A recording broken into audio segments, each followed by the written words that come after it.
Salut tout le monde, aujourd'hui on se retrouve pour l'essai du Feiyutech Scorp 2, un stabilisateur avec des aptitudes très particulières. Déjà pour commencer, il faut savoir que Feiyutech a plusieurs gammes de stabilisateurs et celui-là c'est le Scorp 2 et qui a un poids de 2,5 kg en charge utile. Donc moi j'ai testé ce produit avec deux appareils, un XH2S monté avec un 1770 de chez Tamron et une FX3 et un 2870. Et pendant mes essais, le stabilisateur n'a pas bronché. Concernant sa taille, on est sur un modèle relativement compact. Le produit est livré avec une mallette et ses accessoires. Et dans cette mallette, vous allez retrouver tout le nécessaire et tous les accessoires du stabilisateur. Notamment pour commencer, la plaque qui vous permet d'avoir un support horizontal mais aussi un support vertical sans devoir racheter de platine. Vous avez aussi un panel de câbles qui vous permettront de contrôler soit votre caméra, soit de l'alimenter, soit d'alimenter les accessoires vendus par Feiyutech, type un moteur de contrôle de focus de votre objectif. Vous avez aussi cet accessoire qui vous permet de rajouter directement sur vos gimbals plusieurs fixations, 1/4, 3/8 ou le fameux cold shoe que vous avez ici.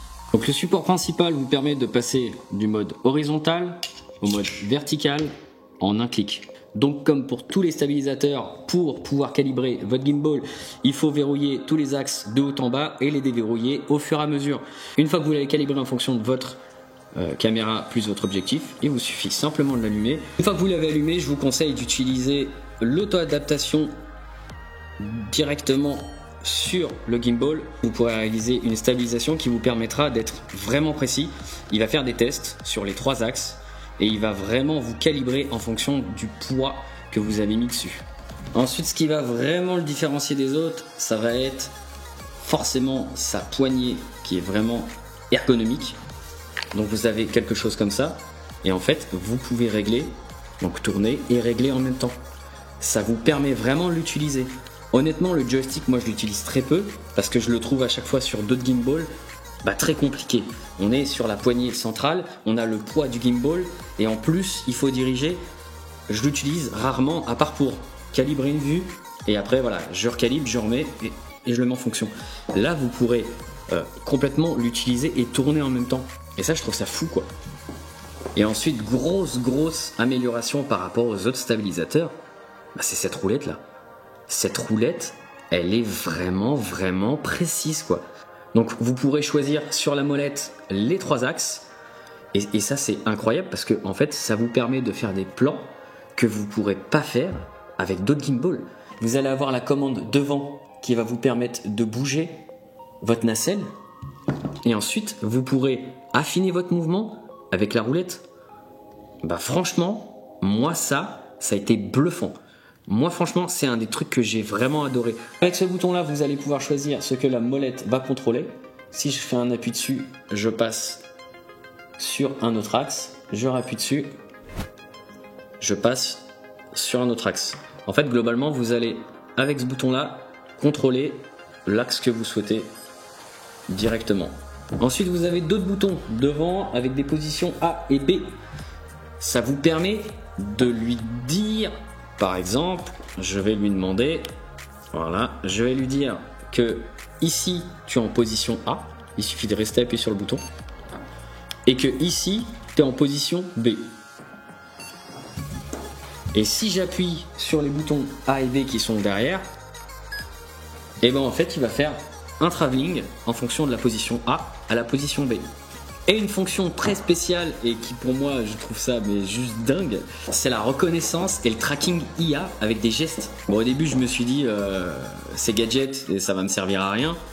Sauf que en fait quand on est créateur de contenu, qu'on est tout seul et qu'on a besoin de se filmer, il suffit juste de lui faire ça. Et voilà, là il a compris et en fait il va me traquer partout où je vais aller, il va me suivre. Moi je trouve ça dingue parce que ça permet vraiment de le poser sur un trépied et d'avoir un tracking directement et un suivi du visage sur le stabilisateur. C'est fou. Autre point sur ce gimbal, c'est sa connectique. Vous pouvez raccorder directement certaines caméras, la liste est sur le site de Feiyutech, au Bluetooth pour contrôler l'enregistrement, contrôler le zoom de votre caméra. Alors, si votre caméra n'est pas compatible avec le Bluetooth, vous avez ici directement des ports qui vous permettront de contrôler votre caméra avec des câbles, comme la plupart des stabilisateurs. Par exemple, ici, un XT4 Fujifilm, il n'est pas compatible en Bluetooth. Par contre, ma FX3, elle l'est.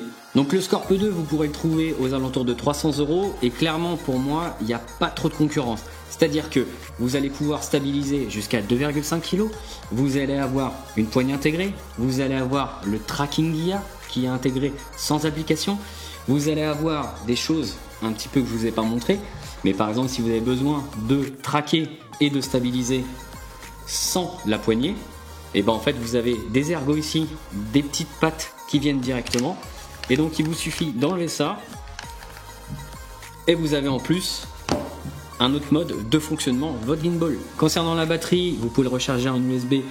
Je l'ai utilisé pendant 2 jours, il reste encore de la batterie dessus. J'ai pas eu de souci avec ça. Donc aujourd'hui, si tu as un budget serré et que tu veux quelque chose qui te permette de faire vraiment des choses beaucoup plus créatives, avec un poids vraiment maîtrisé, 2,5 kg, je vous le dis, c'est pas rien du tout, et je vous conseille ce Feiyutech Scorp 2.